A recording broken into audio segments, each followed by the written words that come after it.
हमारे जहन में पॉजिटिव से ज्यादा नेगेटिव आता है। जैसे अगर मैं सिवान कहूं तो आपको मोहम्मद शहाबुद्दीन याद आएगा, ना कि भारत के पहले राष्ट्रपति डॉक्टर राजेंद्र प्रसाद। हकीकत यह है कि दोनों सिवान से ही थे, लेकिन सिवान की भारत के नक्शे पर जो बड़ी पहचान बनी वो शहाबुद्दीन का आपराधिक करियर रहा।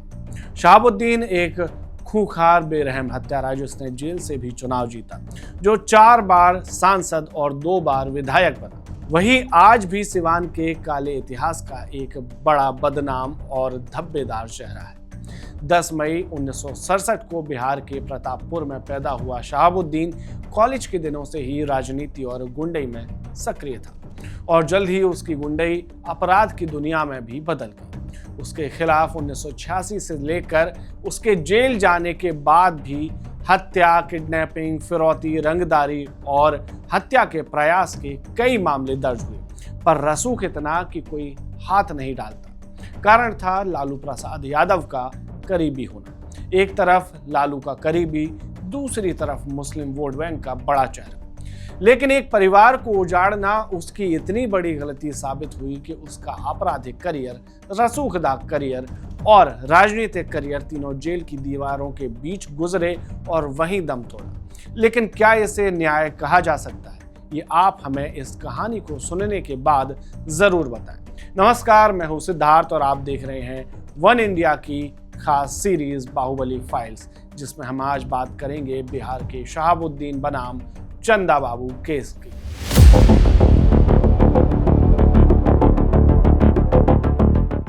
जब अपराध और सत्ता एक साथ खड़े हों, तब एक आम इंसान भी अपनी हिम्मत और सच्चाई के दम पर उसका कुछ नहीं उखाड़ सकता। शहाबुद्दीन इसका एक बढ़िया उदाहरण है। ये कहानी है बिहार के उस काले दौर की, जब सत्ता और अपराध का गठजोड़ इतना गहरा था कि सिवान की गलियों में डर ही कानून था।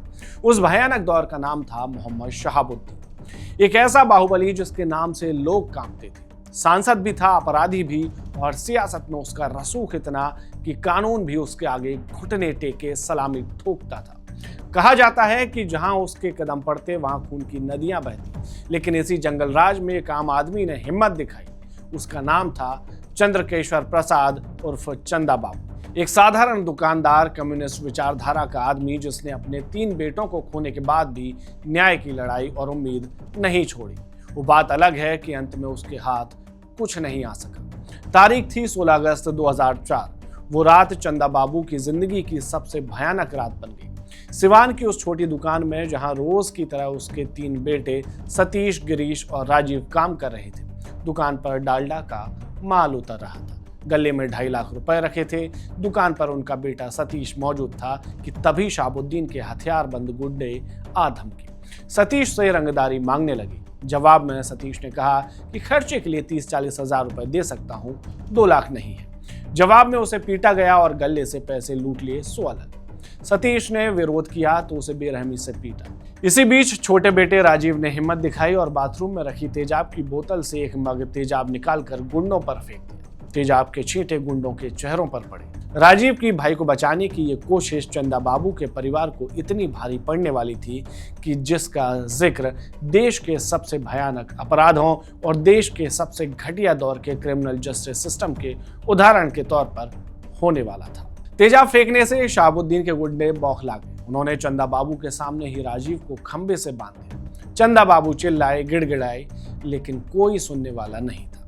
शहाबुद्दीन राक्षस की तरह आंखें तरेरे खड़ा था। भाई को बचाने के लिए सतीश और गिरीश ने कोशिश की तो उन पर तेजाब उड़ेल दिया गया। उनकी चीखें, उनका तड़पना, वो असहनीय दर्द, सब कुछ एक पिता की आंखों के सामने होता रहा। दोनों एड़ियां रगड़ रगड़ कर मर गए।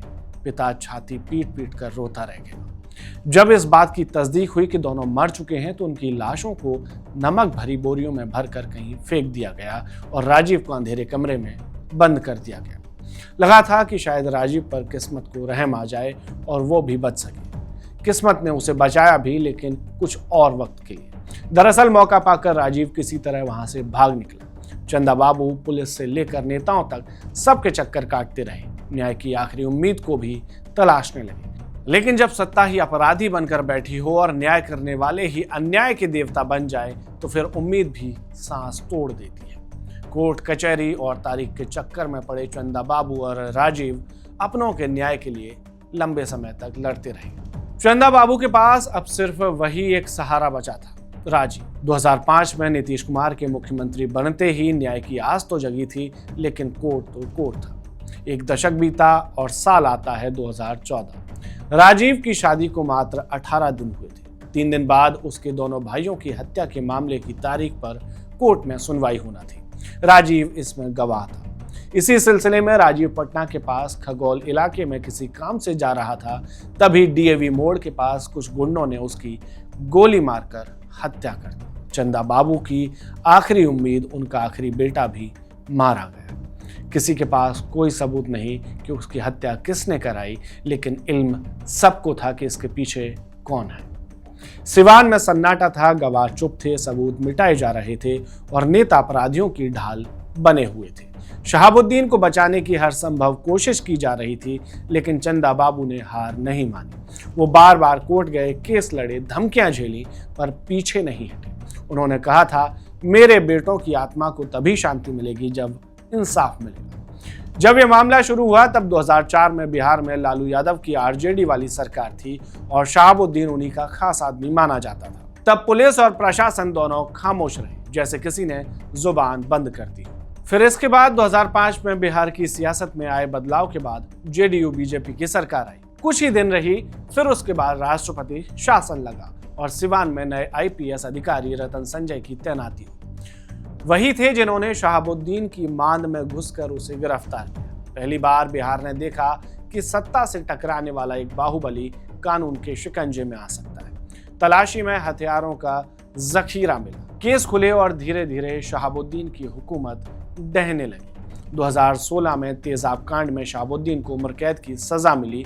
लगा था कि अब तो न्याय मिल जाएगा, लेकिन शहाबुद्दीन कभी सिवान जेल में रहा, कभी भागलपुर में, कभी मामला बढ़ा तो उसे दिल्ली की तिहाड़ जेल में डाला गया। उसकी ताकत धीरे धीरे खत्म जरूर हो रही थी, लेकिन क्या इसे न्याय कहा जा सकता था? जवाब है नहीं। चंदा बाबू उसके लिए फांसी की मांग कर रहे थे।